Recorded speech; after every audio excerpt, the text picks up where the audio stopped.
It was freezing that night. The kind of cold that seeps right through your bones. On a deserted highway outside Denver, a young single dad named Luke Miller saw something most people would have just driven past: a broken-down car on the side of the road, hazards blinking weakly, and a man sitting inside, shivering and pale. Luke could have kept going. He had his little girl asleep in the back seat and barely enough gas to make it home. But something in his heart told him to stop. That moment, one small act of kindness, would change both their lives forever. Hey everyone, welcome to your channel name, where real stories remind us that kindness still matters. If this story touches your heart, don't forget to hit that subscribe button, like the video, and share your thoughts in the comments below. Your support helps us keep bringing powerful stories like this to you every week. Luke Miller wasn't a man of much. He worked long hours at a small auto repair shop in town and lived in a modest rented apartment with his 6-year-old daughter, Emma. Since his wife passed away 2 years ago, Luke had been doing everything on his own: packing school lunches, tucking Emma in at night, and fixing up cars just to make ends meet. It had been a long day at work when the snow started to fall. Luke had picked up Emma from her babysitter, bundled her in a blanket in the back seat, and started the slow drive home. The roads were slick, visibility low. Then he noticed the car on the shoulder, hazard lights flashing like a weak cry for help. "Hang on, sweetheart," he whispered to Emma as he pulled over. Inside the stranded car sat an older man, probably in his late 60s, wearing a suit that looked far too thin for the weather. His hands trembled as he tried to start the car again. Luke knocked on the window, startling him. "You okay, sir?" Luke asked, his voice calm but firm. The man rolled down the window slightly, cold air rushing in. "The car, it just died. I called for help, but they said it could be hours." Luke nodded, quickly assessing the situation. The man's lips were pale, his breath shallow. He was clearly not used to this kind of cold. "Pop your hood." "Let me take a look," Luke said.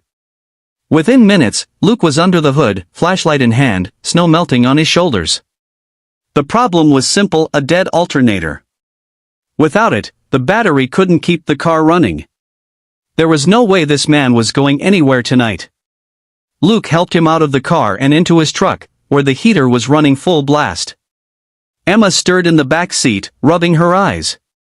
"Daddy, who's that?" she asked softly. "This is Mr." Luke began. "Charles," the man said, giving a weak smile. "Charles Bennett." "Well, Mr. Bennett," Luke replied, "you're freezing. Let's get you somewhere warm." They stopped at a small diner a few miles down the road. Luke ordered 3 hot chocolates and a bowl of soup for the stranger. Emma, cheerful and curious as always, sat beside Charles, chatting away about her drawings and her favorite storybooks. Charles listened, smiling more with every word she said. He'd been quiet at first, clearly uncomfortable being helped by a stranger, but there was something about Luke and Emma, something genuine, that disarmed him. When they finished eating, Luke called for a tow truck and waited until it arrived. He gave Charles a ride to the nearest motel, paid for his room, and handed him a business card from his auto shop. "Bring your car by tomorrow." "I'll take care of it," Luke said. Charles hesitated. "You've already done too much. Let me at least pay you back." Luke shook his head. "Don't worry about it. Just get some rest." And with that, he walked away, carrying a sleepy Emma in his arms. The next morning, Luke was back at work early.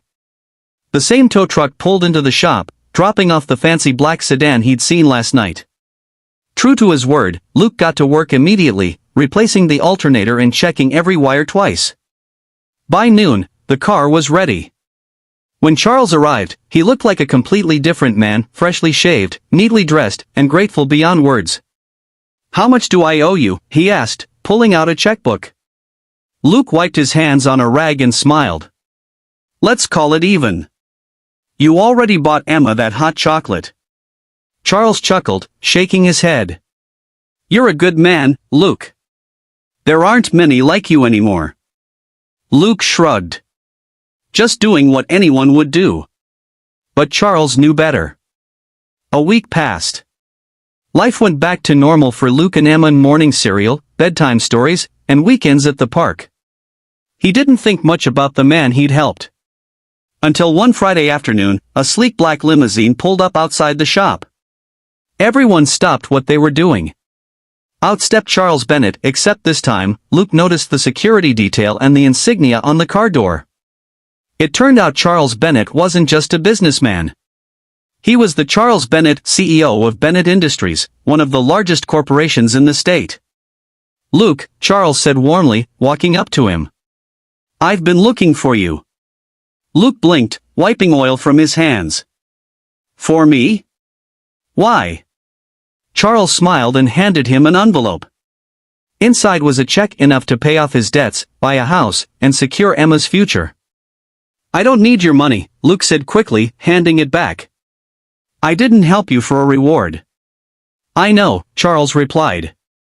"That's exactly why I want you to have it." Luke hesitated, unsure what to say. But Charles continued, his voice softer now. "You reminded me what matters, Luke. I've spent years surrounded by people who only cared about what I could give them. You didn't want anything, you just helped. I haven't felt that kind of kindness in a long time." Despite the offer, Luke refused the check. He thanked Charles for his generosity but said he'd rather earn his way, just like always. But a few days later, something unexpected happened. When Luke picked Emma up from school, he noticed a brand new sign outside the building: Bennett Scholarship Fund for Families in Need. It was dedicated in memory of Luke's late wife, Sarah Miller, a name only Luke had mentioned in passing that night at the diner. Tears filled his eyes as he read the plaque. Emma tugged at his sleeve. "Daddy, that's Mommy's name." He nodded, voice trembling. "Yeah, baby. It is."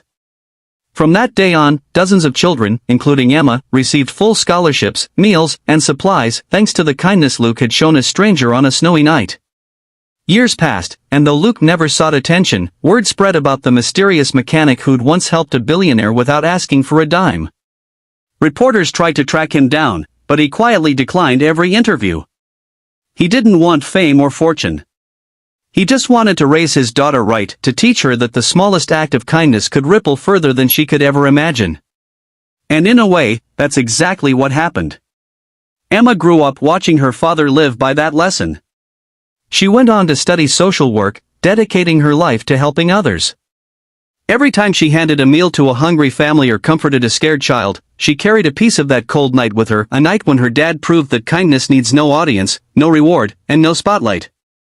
Sometimes, the people who have the least to give end up giving the most. Luke Miller didn't change the world with money or power. He changed it with heart, with a single decision to stop on a lonely road when no one else would. Charles Bennett never forgot that, and neither did Emma. Kindness, you see, doesn't need to be grand. It just needs to be real. And when it is, it has the power to change lives in ways we might never see. So the next time you have a chance to help someone, even in the smallest way, take it. You never know who you might be saving, or how far that kindness might travel. If this story warmed your heart, don't forget to subscribe to your channel name for more powerful stories like this. Like the video, share it with your friends, and comment below with a story of kindness that changed your life. Because sometimes, all it takes is one person, one moment, to remind the world that kindness still wins.